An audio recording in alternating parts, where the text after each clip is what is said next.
Hey, what's up guys, Stay Patient here, and welcome to another edition of the Trophy Hunters update.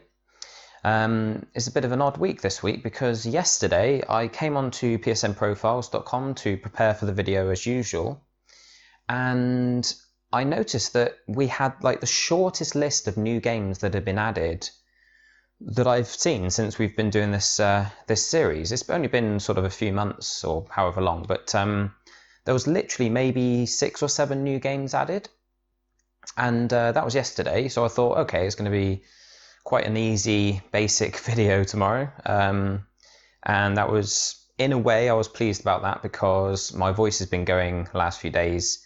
I've run out of my prescription, which helps with acid reflux and stuff. I won't get into it, but it's left my throat quite sore.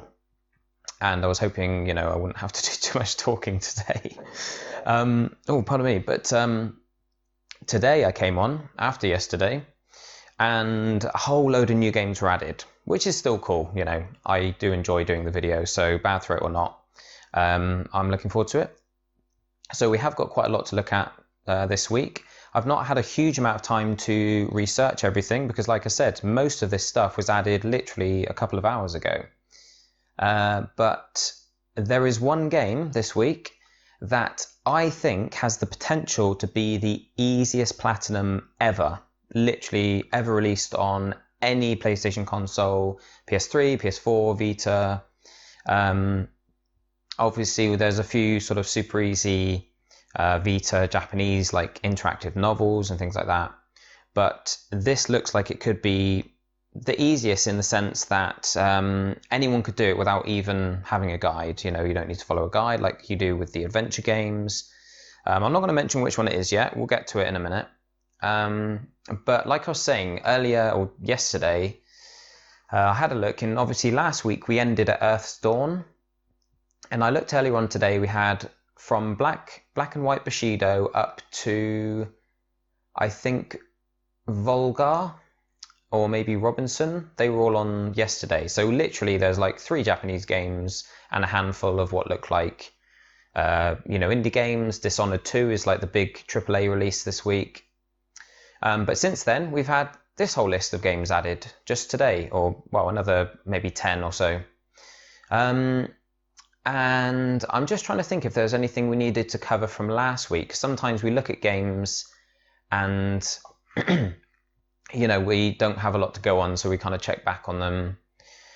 We've talked about most of these. Most of it's already had enough feedback for us to be able to kind of determine whether they're easy or not. Obviously, if you're interested in any of these games that we're scanning through or, skipping past, then just check out last week's episode or maybe the one before. Titanfall 2, we've already spoken about that. A lot of people are struggling with the Becomes the Master trophy, which is for beating a certain time during the gauntlet, which is part of the tutorial level.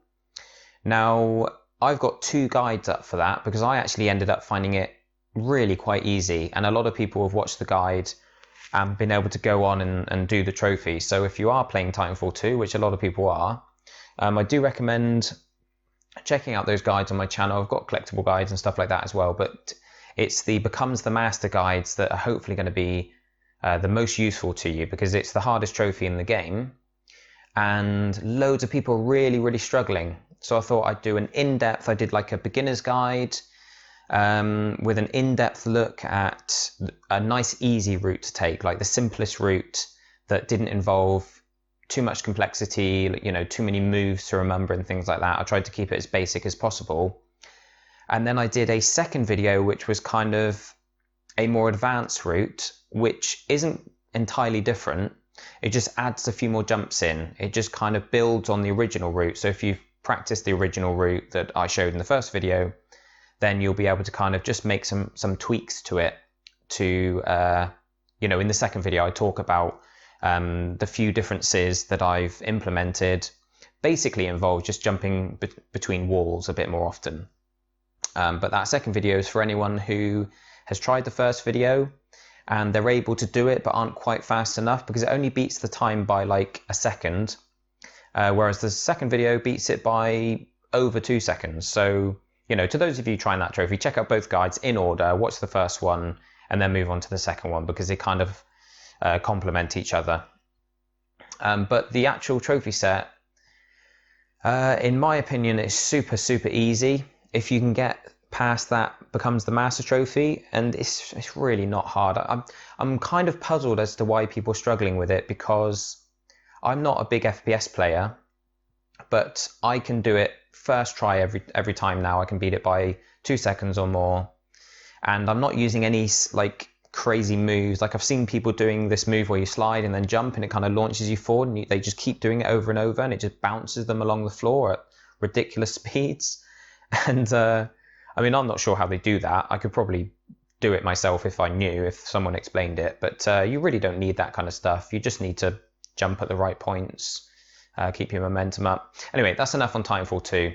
It's just that's the game that I've been playing most this week. I've done it on my account, I've done it on customers' accounts through my trophy service, and so it's kind of the game that's sort of imprinted on my brain at the moment. I've got Infinite Warfare, not tried it yet. We've talked about the trophies. A lot of people, it's not getting great feedback. A lot of people don't like it, but they're probably the kind of people who enjoy Call of Duty multiplayer. And it seems like people aren't getting on with the multiplayer very well. But getting back up here, yeah, we're up to this week's games now. So Black and White Bushido, we're actually going to check out a trailer for this just briefly. So this is a kind of multiplayer game with some single player elements. It's hard to describe really. It's kind of, well, it's called Black and White Bushido, and it kind of reminds me a bit of a game whose name I've completely forgotten. But anyway, as you can see on screen at the moment, you're either black or white, and the background is either black or white depending on whether there's light shining on it. So where the shadows are, where the light is, if something's blocking the light, it kind of changes. I'm not sure exactly how it works, but that's very important. 4-player local multiplayer. Just take note of that. And in a moment it talks about the single player. But as you can see, capture the flag, team deathmatch modes. But without playing it, it's going to be difficult to sort of understand the premise. But as you can see, like if you're black and you're on the black background, then you're hidden. And if you're white on the white background, you're hidden. So it's all kind of, I don't know, it's about being in the shadows, about matching your own color with the background to hide from the other players or whatever. And they have to, I guess, try and remember where you are. And I don't know, it's quite an odd but interesting premise. The reason I showed you the trailer and the reason I pointed out the fact that it's local multiplayer is because if we have a look at the trophy set, which isn't going to load, is it? Where did we get to? Second I start recording, there we go. Okay, it's back to normal. Sorry about that, guys. Anyway, the reason I focused on the whole multiplayer, the local multiplayer aspect, is because almost all of these trophies are just for doing certain actions in the game, maybe a certain number of times or whatever. And it looks as though using the sort of, what's it called, the couch co-op or couch multiplayer, you'd be able to just set it up for yourself if you've got more than one controller. And maybe even if you've just got one controller, you can sign that same controller into a bunch of different accounts and join the game and then just blitz through the trophies. A bit like on not Rocket League, Rockets, where you could basically just have 2 players or 4 players or whatever and just have the second player lie there whilst you did your trophies. And this looks even easier. It's things like get a double kill 10 times. So I'm guessing you could just have a second and third player, stand them next to you, double kill. Kill an enemy with a shuriken from screen wrapping. I'm guessing that's kind of throwing the shuriken out one side of the screen so it wraps back round and comes out the opposite side. But all of them, pretty much all these trophies look super easy, and it's a very short list, look. It's got a platinum. I think it's 18 trophies. No, 13. Wow, including the platinum, there's 13 trophies, and it still has a plat. Someone's played it. I'm guessing that's one of the devs, so they haven't earned any trophies. But Sorry, I'm getting sort of, I'm miles away for a minute there. Yeah, so all of them look super easy, look like trophies you can do against the second or third player. But at the bottom here, we've got two trophies related to what I think is single player. Now, during the trailer, you'll have noticed that it mentioned the challenges and it said something about them being challenging. So really, the difficulty of this platinum depends entirely on how tough these two trophies are. Get 300 points or more in challenge mode, get 3,000 points or more in challenge mode. And it also depends on whether that's during one game. So do you need to do one challenge and reach 1,000 points? Or is it a case of playing those challenges over and over again and just racking up points accumulatively? But this certainly looks like one that we're going to keep an eye on, and we'll come back to it next week. Hopefully it releases. In fact, let's check Black and White Bushido release date. October 2nd. I think that was on Steam though. We'll have a look at the PS4 or the PlayStation Store in a moment. Sorry, this is one of the things that I should have checked beforehand. I have checked most of this stuff, but it's difficult to keep up with every single game that releases. What am I doing here? Sorry. Oh man, I swear I'm tired. I've not been sleeping too great. PlayStation Store, that's what we want, isn't it? Crumbs, man. Yeah, all over the place my head is.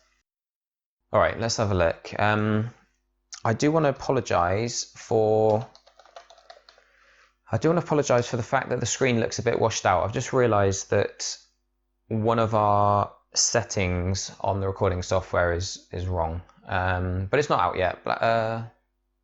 No, game's not out yet, so it's probably going to be soon. It's out on Steam, but yeah, like I say, potentially an easy plat depending on those last two trophies, and it looks kind of interesting. Looks fairly fun to play in competitive, local competitive. I've got some Japanese games here. Heart and Slash. That's a, let me think, that's a roguelike kind of hack and slash game. I've watched some gameplay of it. We're not going to look at a trailer. I don't think it's going to be an easy plat. Usually those roguelike sort of permadeath games aren't. But you may want to check it out. It doesn't look like anything massively fascinating. Dishonored 2. Now, I've spent so much time looking, because like I said, most of these games have only been added today. So I spent most of today looking at the indie games, and I haven't had a chance to have a proper look through the Dishonored 2 list. But I'm imagining it's going to be pretty similar to the first one in the sense that you need to complete the game without any kills, complete the game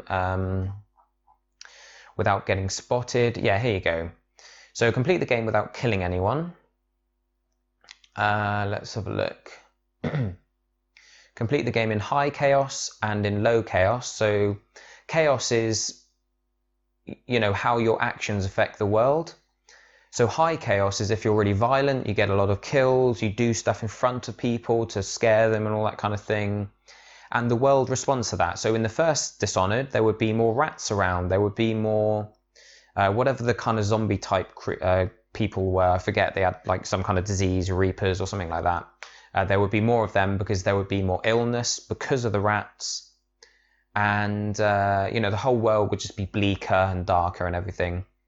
Low chaos, everything, people wouldn't expect you to be there. Everything was brighter, even the weather and everything, like the lighting of the game would just be brighter and more cheerful. And there wouldn't be as much to worry about when it comes to those kind of feral type people or creatures or whatever, and rats and things like that. We do need to finish the game as both characters. So in the first game, this isn't really spoilers, but you play as Corvo Atano in the first game. Emily Coldwin is another character. She's young. She's just a child in the first game, but obviously she's now grown up. So you do need to complete the game twice, and I'm guessing you would pair those two trophies with the Chaos ones. So you would maybe do high chaos as Corvo and then low chaos as Emily or whatever. Okay, this is very similar to the, I think it was called the same. No, it was called Mostly Flesh and Steel last time. Yeah, in Dishonored 1 there was a trophy called Mostly Flesh and Steel, and it involved only using Blink. So Blink is an ability where you can basically, you hold down a button and it shows a location, you know, ahead of you. You've got a certain amount of range, and when you let go, you teleport to that location. You couldn't upgrade it, so you didn't have much range on it. But you could use that, and that's how you sort of got through the game for the Mostly Flesh and Steel trophy. You couldn't use any of the other abilities or powers that you got. This one is called Flesh and Steel, so as it says, you've got to complete it without any powers, so I'm guessing you can't use Blink, if Blink does in fact exist in this game. So that's going to be interesting. And that's a bit odd, that, because I always find it strange when they add a trophy that involves not using the key element of the game, you know? It's like, well, you've put all these powers in it, and they work hard on making these powers enjoyable and interesting, and then they give you a trophy for completing the game without using any of them. And to be honest, like, just using the weapons in Dishonored isn't that much fun. When you use the weapons coupled with your powers, so for instance, let's say you pause time, shoot a bunch of bullets at enemies, and then unpause it and they all die at the same time, that's cool. That makes the guns enjoyable. But the shooting mechanics on their own aren't the game's strongest aspect. So I always find it odd when they force you to play the game like that. But I'm guessing obviously you need to do multiple playthroughs, so you can play it with all the powers on another one. But we've got a trophy for finishing the game without being spotted. That's another trophy that was in the previous game. But to be honest, some of these sound quite difficult, but the first Dishonored, if you knew what you were doing, you could complete it pretty quickly. You could do it in probably 10 to 15 hours. So it doesn't necessarily mean, because there's multiple playthroughs, it doesn't necessarily mean it's going to be a long platinum. There's collectibles here. Acquire all collectible paintings. Oh, wow. Oh, this is interesting. Find 60% of available loot. So that sounds like you're going to have to be looting not just collectibles, but you're going to have to be looting everything in the game. So yeah, wow, that's quite a big deal. That's going to be not tough, but it's going to be one that you're going to really have to focus on. And it's a kind of trophy you're going to be worried about, because you don't want to follow a guide to find all the loot in the game, because, well, not all of it, but 60% of it, because that would just be too much. You know, there's loot absolutely everywhere. So you're going to spend your whole playthrough concerned about this trophy, thinking, crumbs, am I finding enough of it? Am I exploring enough? Another collectible trophy. No casualties. Now, in the first Dishonored, another thing they did was they had like a whole bunch of trophies that would come naturally when you were going for like the no detections and the no kills, because it would be like, do a mission without getting detected, do a mission without killing anyone, reach this certain point in the game without killing anyone, reach a further point in the game. And there's all these trophies that just stacked up. And it was like, right, I can basically forget all of them because I'm working on no detections and no kills. And there's like a ton of trophies that just tie in with that will come naturally. So we've already got one here, finish an entire mission with no casualties. So if you're going for no kills, that's a given. Finish an entire mission without being spotted, again, a given if you're going for a stealth run. Now there'll be a bunch of like combat related trophies. 6 enemies in less than 1.5 seconds. Again, you'd use your powers for that to set things up. And then just a bunch of like miscellaneous stuff. It does look like the kind of game that you're probably going to be able to play through once without following a guide, which is pretty cool. I like that. Because you have to do 2 playthroughs, you could probably do like a high chaos playthrough first with one of the characters, and then go back and look at your trophy list and think, right, what do I need to work on? I need to do no kills and no detections. I need to use the other character on low chaos. and then just figure out which trophies you have left to earn that you didn't naturally earn during the first run. So that looks quite cool. I'm actually really excited for Dishonored 2. It's kind of slipped out of my mind a bit, but the first one was really good fun, and it's going to be a good game. There's lots of like interesting, fun, kind of silly trophies you can earn just using your powers to get kills in interesting ways.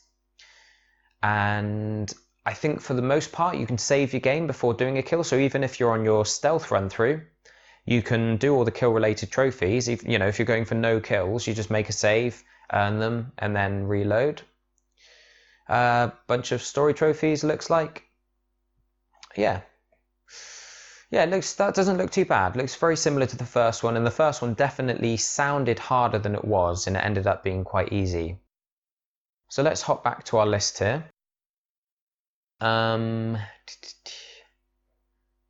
Volgar the Viking is a 2D, like 16-bit hack and slash platformer.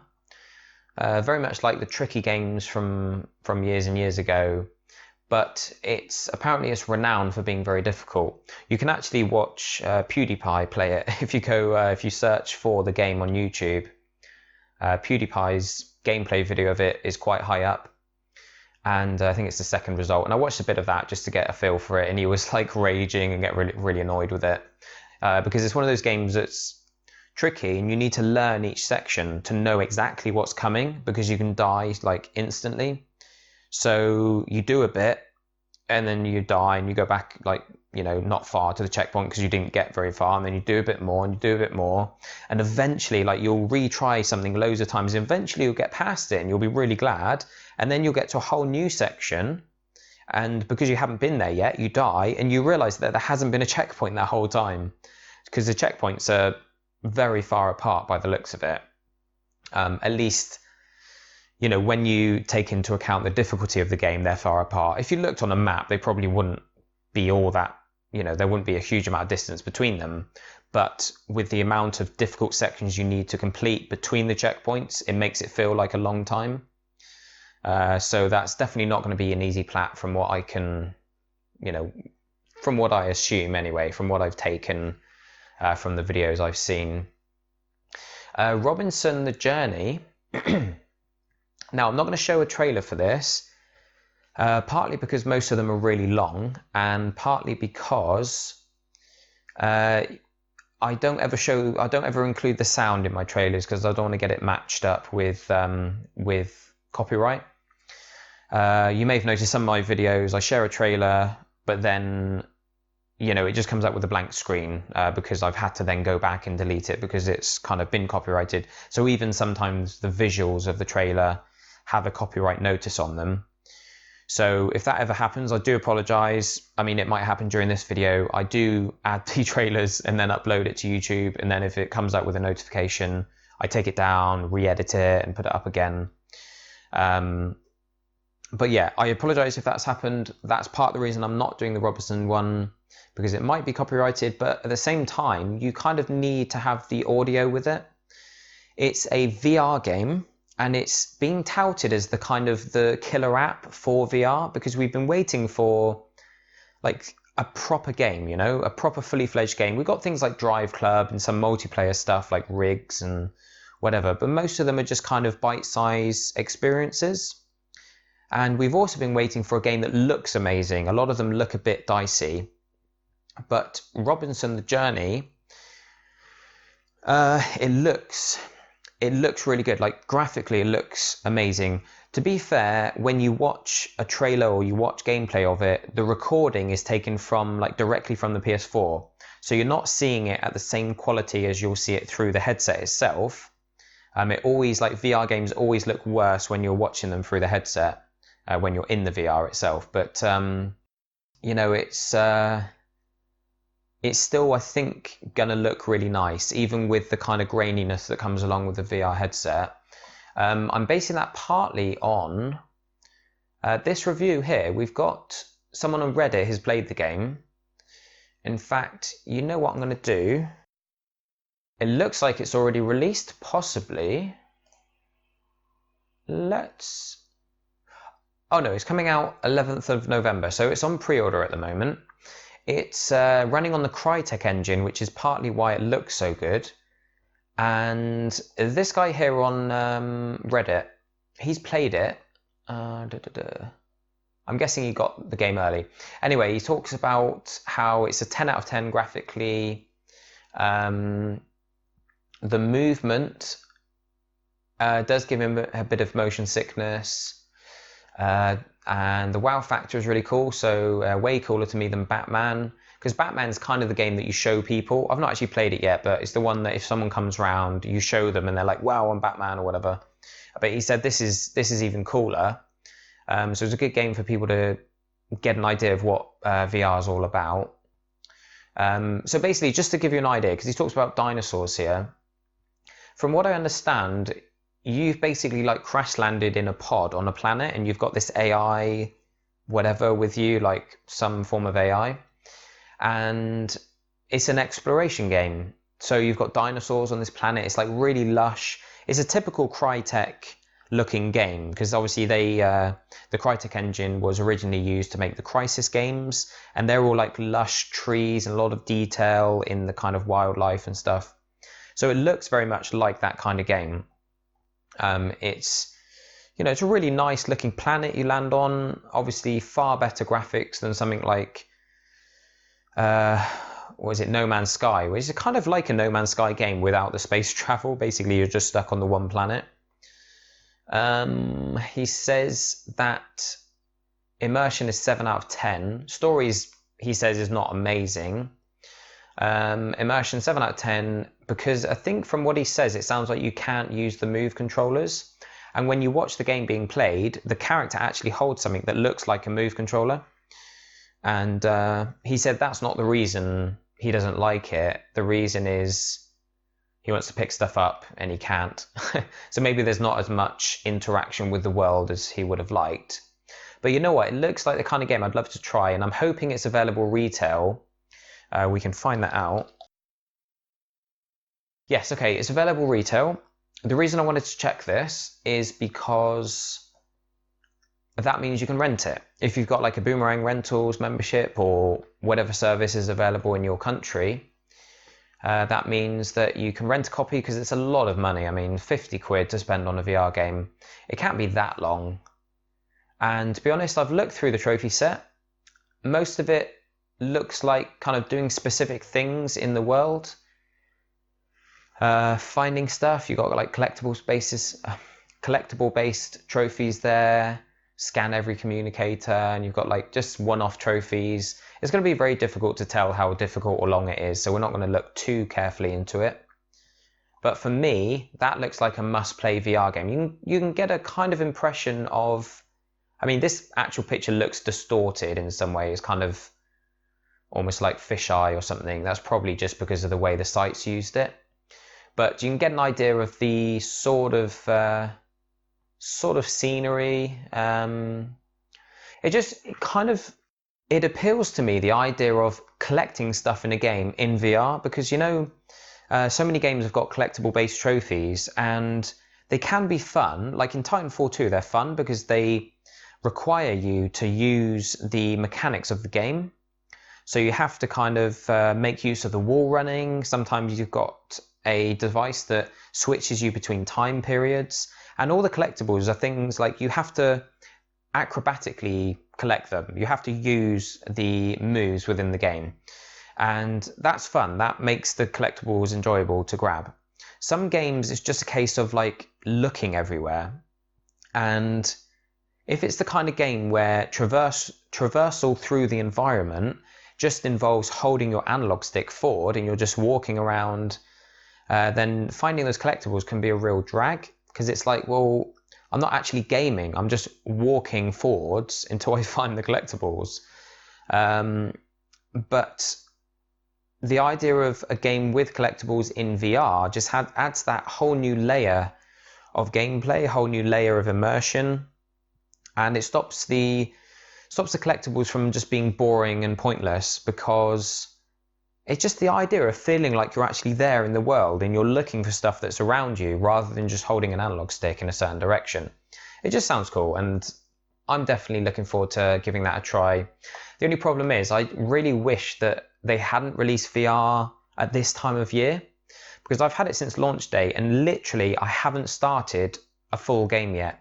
I've tried out some demos, but the only game I've bought is Drive Club. I'm going to buy some others because I'm going to offer them through the trophy service that I run. Obviously, you get Playroom for free, which is cool, Playroom VR. But I just wish they'd released it like, I don't know, March or something, you know, where there's not a lot coming out, because there's so many non-VR games.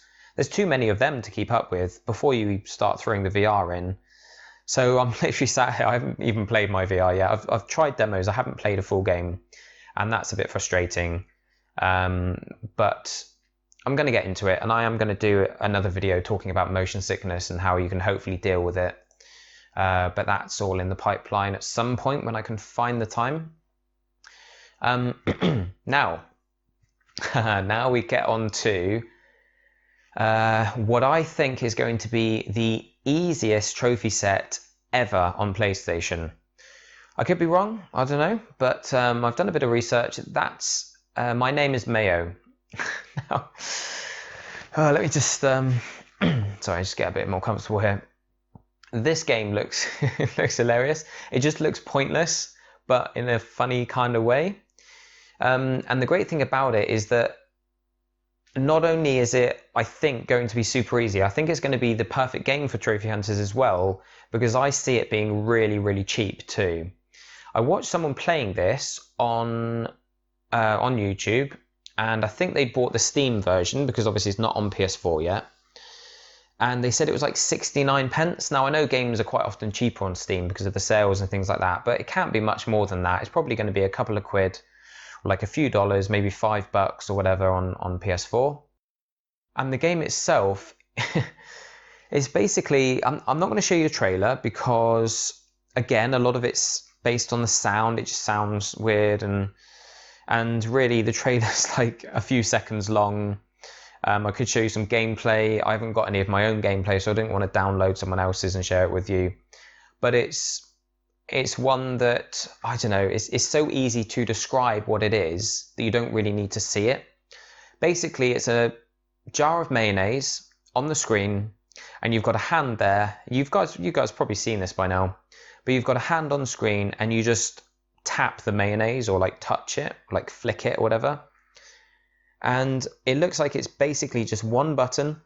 You can tap it in different places, you move around. And the trophy set, sorry, I'm getting a bit out of breath. The trophy set here, look at this, right? Hit the mayo 5 times, 20, 200, blah, blah, blah, blah, blah, all the way up to 10,000 times. So you've got to hit it 10,000 times in total. And then what happens, as far as I can tell from the guy whose gameplay I watched, and he was unlocking achievements along the way, from what I can tell, you unlock like new outfits. Like if you unlock an achievement, that then unlocks a new outfit, and you can choose the achievement to sort of put the outfit on the mayonnaise jar. I can't believe I'm saying this. And then you keep flicking it again to unlock more achievements. So, for instance, here, hit mayo 75 times. I think that's what unlocks the bikini. And then the bikini, hit this 50 times. So hit the bikini 50 times, hit it 100, 125, 200, 300. And then there's something else that you've got to hit 200, 300, 500 times. And then something else. And it's literally just a case of like pressing the button over and over again. You just tap it over and over again until you pop an achievement, then just take a look at it. And if it gives you a new outfit that there are other achievements related to, put the outfit on and keep tapping. And this is literally something you could do with your eyes shut. It looks insane, and I don't really understand it, because the only thing you're unlocking is achievements. So when you go on the achievements, it gives you like a parable or like a line of just text that you read, and that's what you're aiming for. Like that's the aim of the game, I think, to kind of unlock those new lines of text and just read them because they're funny or they're thought-provoking or just weird and stupid. But every single trophy, from what I can tell, every single trophy in this game involves Just hitting the jar with a certain outfit on or in a certain situation or whatever, just hitting it a certain number of times. And that's why I say, guys, that this has to become the easiest trophy set ever, because there's a lot of easy trophy sets, but most of them require a walkthrough to be super easy. And they are super easy, but you have like a walkthrough in front of you and it says click on this, click on that. I've got some guides up on my channel for like things like jazz punk, for instance, where I show you, and you can earn that platinum in an hour easily. But this is literally, you don't need a guide. You just start the game up and just start hitting X or whatever the button is. Now I don't know, I've not played it. I don't know for 100% that it is easy. For all I know, some of these trophies could be like troll trophies that end up actually requiring something else that it doesn't state or whatever. Who knows? But I'm sort of 99% sure that this is just going to involve pressing one button, well, 10,000 times. And as you can see here, I'm not sure if it's cross-buy. I don't think we're going to be able to know that yet until it releases. But it's available on PS4 and Vita with separate trophy sets, so you can get 2 platinums for this. Fingers crossed it's cross-buy. If it is, and it's super cheap as well, then that's going to be just like the cheapest, easiest trophy set ever. I'm really interested to see how straightforward that is, and that's definitely going to find a place, if I am correct in my assumptions, it's going to find a place on my next top 10 easiest and fastest platinums list. So from here we've got Freeze Me. Now this, again, I can't share the sound with you, and I would be interested in hearing back from any of you who watch this with the sound, because it's being touted as a tribute to 90s platformers. And as you can see, it really kind of gives a strong N64 feeling, which is quite nostalgic for a lot of people. I never had an N64, but my cousins did, and I had the PlayStation, so like between us, we covered both bases. And this just looks so much like, for instance, Mario 64 or whatever. But when I say I'd like your feedback, it's because for some reason, I really love the music in the trailer. It's not even like a good song. It's just something about it is nostalgic for me, even though I don't think I've ever heard it. You know, sometimes you feel like you've heard something before, but you probably never have. Maybe I have, maybe I've forgotten about it. But I think the music coupled with this visual style just takes me back to like a simpler time, you know? And I'm not really sure why. So maybe if you guys do get round to watching this, just search for Freeze Me trailer, check it out. Something about it just really appeals to me, and we're going to take a look at the trophies in a second. But any of you who are kind of, I guess, like in your mid-20s or older, when was the N64? It's kind of same time as PS1, wasn't it? So like 94 or something it started. So even if you're like in your early 20s, you probably grew up with PS1 games or N64 games. And if you grew up with N64, which did have better graphics at the time, it was a lot smoother, not as detailed maybe, but a lot smoother, very much like this Freeze Me game, then, you know, if you're like me and you grew up with those games, then it will probably have a lot of nostalgic value for you. And when it comes to trophies, you'll see here, it's another trophy set with not many, you know, not many trophies in the list, but still a platinum. What did we have earlier that was, Black and White Bushido's 13 trophies. My Name Is Mayo's 51 trophies.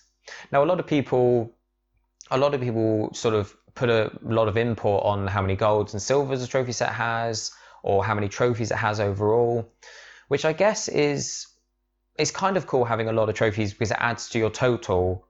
But you've got to remember that every platinum levels you up by basically the same amount. It doesn't matter how many trophies it has. If it's got less trophies, all that means is that those trophies are of a higher value, so there's more golds and silvers. Because you'll see here, for instance, Black and White Bushido It's got 13 trophies and it's got 1,140 points. This has got 51 trophies, so like almost 4 times as many. But it's only got like a few more points, and that's because it varies slightly. But really, you get the same amount of points from a platinum no matter what. But Freeze Me does have 18 trophies, and I do like seeing trophy lists with fewer trophies just because it means there's less to think about. If you see a game that's got like 50 or 60 trophies, you know that you're going to have to like have to memorize loads of stuff throughout the game. You're going to have to remember to work on a whole wide range of different things, whether it's collectibles or mission-based trophies or like ones that require you playing the whole game in a certain way. But this one's 18, which is a nice number. And if you look through the trophy set, a lot of it looks like just doing certain actions in the game. I don't think you even need to complete this game, so it could well be another easy trophy set. So you'll see here we've got your first freeze. We actually have a few trophies related to freezing. I'm guessing you've got like a gadget or something that freezes enemies or freezes boxes or whatever.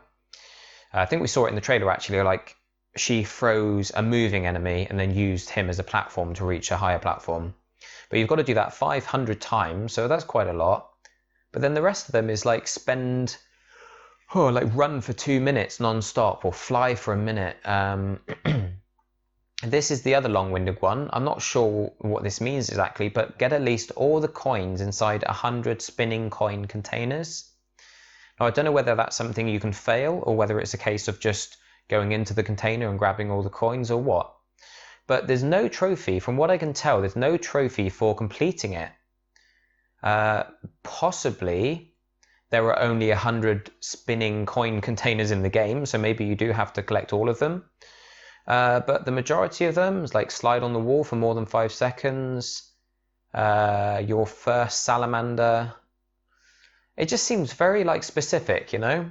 A lot of trophies that you just do, like you're gonna just earn them whilst you're playing.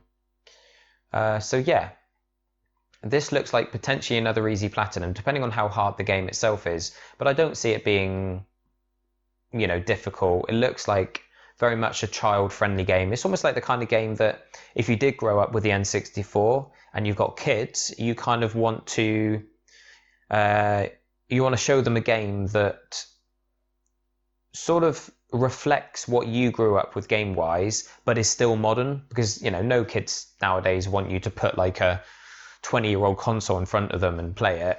Some of them might, but you know, a new game that has just come out but has got like the old style gameplay might appeal to some of your kids out there if you've got children.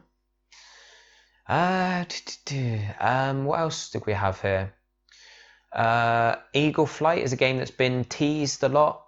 Well, not even teased, it's been like we've had gameplay at I think the last 2 E3s.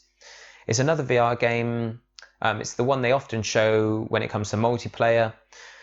I think it's gonna probably result in a lot of motion sickness. For me it will, at least, because you're playing the part of an eagle in first person, is it? No, maybe third person. But you're like swooping around, flying over cities and stuff.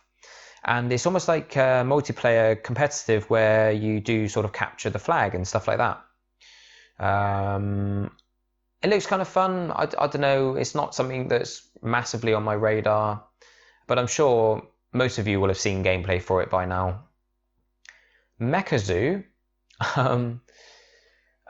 This I haven't actually looked at. Oh crumbs! No, I have looked at the trophy set. I was forgetting. Sorry. This is like a 2D kind of platformer, but also like a momentum-based game, a bit like Rayman or even Trials. You know, the motorbike Trials game. There's a lot of speed and momentum and a lot of collecting stuff along the way. I was hoping there wasn't going to be a 100% completion trophy. Where is it? There is one. I forget exactly where it is now. Yeah, there we go. So there's a lot of collectibles. I watched a trailer which did include a lot of gameplay, and it you know, it looked quite difficult to collect everything. It's not difficult exactly, but you know, he wasn't grabbing everything as he went through, whoever was playing it. So I don't know, you know, this has literally just been added today, and there's not a lot I know about it really, but it does looks like an okay game, kind of fun if you like your 2D platformers. It's sort of like 3D slash 2D, where sometimes the screen turns and you kind of go into the screen and then the camera pans around and stuff like that. But for the most part, it's like a side scroller pretty much. Yeah, there you go. I think that's pretty much everything for today, guys. So just to reiterate, we got Black and White Bushido. Oh, pardon me. Sorry, I keep yawning. Oh, wow, crumbs. So yeah, we got Black and White Bushido. I'm not even going to edit that out. I don't care anymore. That looks like you can basically just like farm or boost the trophies on your own on one console. But there's 2 trophies related to challenges, which might be difficult because they're single player related. So you might be up against AI, a bit like on Rockets, where most of the trophies you could do with a partner. And then there was like a few that were a bit harder that you had to do against the AI player. Dishonored 2 looks like it's got a very similar trophy list to the previous game, although now you have to do 2 playthroughs and you have to do a playthrough without using any abilities, not even blink. Robinson the Journey looks really cool. Don't know about the trophies yet, but for a VR game it looks like it's really beautiful, really immersive. My Name Is Mayo is the game that I think is probably going to be at least one of the easiest trophy sets of all time. That's out actually. Something I forgot to mention is that it's out. Was it this one? One of them was out in 2 days on the 8th. You know what? I'm forgetting now, and I apologize because.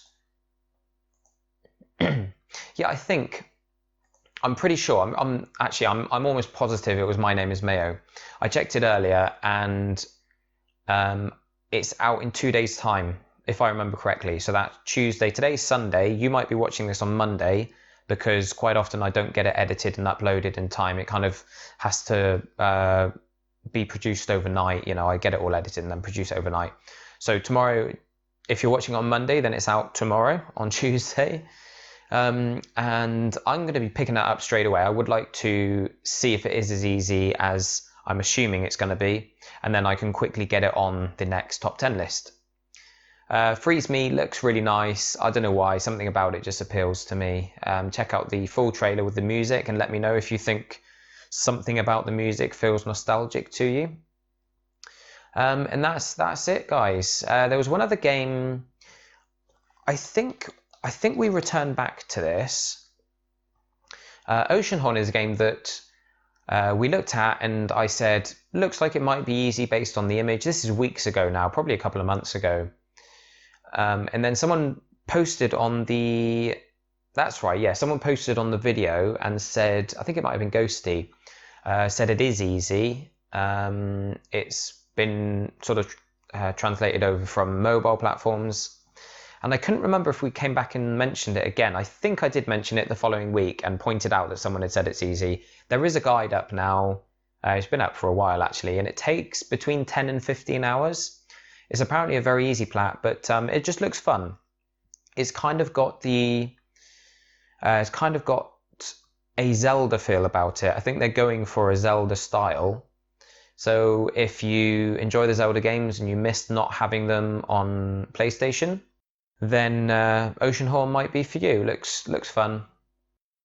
But yeah, there we go, guys. So you know what I'm going to do actually. Before we go today, we're going to go to releases.com, and this might be something that I do at the end of each episode actually. The other thing I'm going to do is check out my profile and remind myself of what I've been playing. Not really much since last week. I've been playing a lot, but it's all been on other accounts. Yeah, so there's not a lot to talk about when it comes to... I think last week, did we talk about October the 30th? When was that? That was last Saturday, was it? No, Sunday. Okay, so if we haven't spoken about that, I can't remember because I recorded the episode on Sunday. I think I probably had finished it and we did speak about it, but it is another super easy quick platinum. I think we mentioned it last week, so I won't go into it. But yeah, check out Dead Synchronicity. Super easy, super fast plat. Releases. Okay, this is a great website. Most of you probably use this already. It's actually changed. It's laid out differently. Okay, so if you click on calendar and bring the scroll, the drop-down menu down, click on PS4, it shows you the release dates of all the upcoming games and like how far off they are. And you can just kind of, Road Rage. That's interesting. That's like an old series, I think, or am I thinking of Road Rash? I'm not sure. Let's have a look here. I'm just sort of trying to figure out what's out this week. Okay, so we've got Dishonored 2 is out on Friday. I do totally recommend checking that out. Robinson... maybe it was this... I think it was Robinson that was out in 2 days' time. My apologies. Yeah, maybe we don't actually have a release date for that Mayo game yet. Yeah, that's my bad. Yeah, the Robinson The Journey's out in a couple of days. If you've got VR and you want to rent a copy, get it on your rental list now so that you get one of the first copies, hopefully. This is interesting. Assassin's Creed The Ezio Collection. I don't think the trophies have been added for that yet. We would have discussed them already if they had been. Ezio... yeah, I don't see them there. But I'm guessing they'll probably be the same. They'll probably be the same trophies as the PS3 version. That's going to be pretty cool because it's going to be a collection. I'm hoping of 3 platinums. I'm really hoping they remove the multiplayer from Brotherhood because that was a nightmare. The trophies on that just took ages and you had to farm or you had to like boost with people and like no one's going to play that now. No one will play Brotherhood multiplayer if they add it to the PS4 version, even for fun. Like no one's gonna be wanting to play that again because everyone has like a salty memory of it, salty opinion of the game based on those trophies. And the multiplayer on Assassin's Creed is interesting, but it doesn't hold people's attention or hold their interest for very long. So people who wanted to play it will have played it already. They're not gonna kind of go back to it now. So I really hope. I'm not going to look it up now because the video is going to be too long otherwise. But I'm assuming they're going to take the multiplayer out. Yeah, so when's that out? 8 days. That's going to be next Tuesday. Crumbs, Watch Dogs 2 is out next Tuesday as well. And The Walking Dead, new series of The Walking Dead. Series 3, that is. Obviously, the first episode will be out next Tuesday, so that's a big week next week. So this week got Dishonored 2, next week got Walking Dead, Assassin's Creed Collection, Watch Dogs 2, what's this, Silence, Space Rift, Killing Floor. I think a lot of people are looking forward to that. That's next Friday. Oh, The Crew Calling All Units. Is that a DLC? I've heard of that, but I forgot to look up, check it out. I'm just going to check this out because The Crew is actually more fun than most people gave it credit for. Or at least I think it's got like potential, It's definitely got potential to be enjoyable. It's difficult to tell. I don't really want to spend ages reading this because it's going to be boring for you guys. All right, I'll research that for next week because by then we'll be a bit closer to the release date anyway. But that's going to be interesting. If that's a new game, I'm actually going to be tempted by that. It was a long slog, the trophy set. The platinum took a long time. And there was a major glitch with like the longest trophy. In fact, there was one trophy where you had to drive, I think it was 5,000 miles in one car, which is a ridiculous amount anyway. But it was glitched so that it reset every time you turn the console off. And I actually did 5,000 miles in one sitting. It was like rubber banded, the controller, and I did a guide talking about it. But you had to kind of set it up so that it would wake itself up every now and again. Not the controller, but like the game wouldn't kick you out because it would think you were AFK or something. I can't remember exactly, but man, that was a nightmare. Amnesia Collection, that would be interesting. Okay, we're getting like weeks away now, so we're not going to keep looking. Hang on, no, what's going on? Have we scrolled back up to the top? Or is it just going round in a loop? Huh, that was strange. Oh, King's Tale, Final Fantasy 15. Yeah, Final Fantasy 15, that's 3 weeks away. So yeah, we've got quite a big month ahead of us. Steep, that's the game that I had the closed alpha for. I had like access to the closed alpha, but didn't actually play it. And they're doing a beta now. Oh, Last Guardian, 4 weeks away. Okay, I'm gonna get carried away in a minute, just looking at upcoming games. But there we go, guys. So there we have it. Another PSN update. Hopefully you've enjoyed it. Hopefully you're still enjoying the series. If this is the only video of mine that you watch, please go out and check out the other content, especially the top 10 videos. I will be putting up part 3 of the fastest and easiest platinums for games you might not have played. I'll be putting that video up as soon as I can put it together, really. As soon as I've caught up with work, I'll start working on it, because those top 10 videos are getting far more views than anything else on my channel, a lot quicker as well. So I'm going to focus on those, and I think they are really helping a lot of you out, helping you to find the games that are enjoyable, that are easy platinums, sorry. And hopefully this series is doing the same, helping you come across some games you might not have thought to try out. But yeah, check out all my trophy guides and things like that. What else am I going to be doing? Oh yeah, we're going to be starting maybe this month. I think probably in the next couple of weeks, we're going to start the review series where we look at a subscriber's trophy collection. Oh, sirens going off. I don't know if you could hear that. Anyway, yeah, we're going to be reviewing someone's trophy collection, looking at the games they finished, the games they haven't finished yet, just giving them some advice on how to finish the ones that they have yet to do, just trying to figure out what we can about the person, like what kind of gamer they are based on their trophy collection, things like that. I've spoken about this for a few weeks now, but this month I'm going to start it, because my plan is probably to have like a top 10 once a month, probably like at the start of the month, maybe, so that everyone knows to expect one on the first of each month or something like that.